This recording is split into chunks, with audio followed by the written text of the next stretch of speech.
এখন আছি আমরা গণেশ টপ, যেখানে মহাদেব নিজের সন্তানকে গণেশকে এখানে ছেড়ে গেছিল অমর কথা শোনানোর জন্য, সঙ্গে পার্বতীকে নিয়ে। একের পর এক আমরা শেষনাগ পার করে আমরা এখন আছি গণেশ টপে।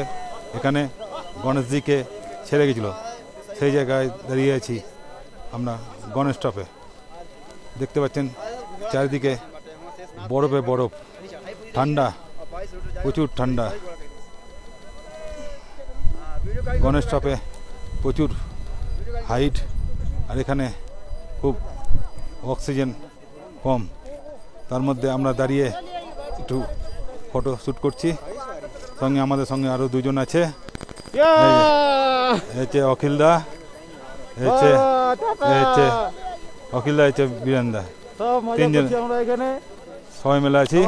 আপনারা এখানে মজা করুন, মহাদেবের দর্শন করুন। বাবার দর্শন করলে একবার জীবনে কমসে কম আসুন, এসে দেখে যান কোথায় মহাদেব থাকে। দেখে যান, না দেখলে আপনারা বুঝতে পারবেন না কোথায় মহাদেব থাকে। এখনও অনেক কিলোমিটার বাকি আছে মহাদেবের দর্শন করতে।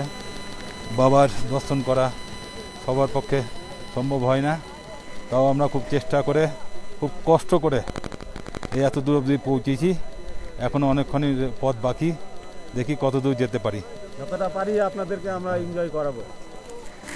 হর হর মহাদেব, হর হর মহাদেব, জয় বরফানি বাবা। জয় বরফানি বাবা।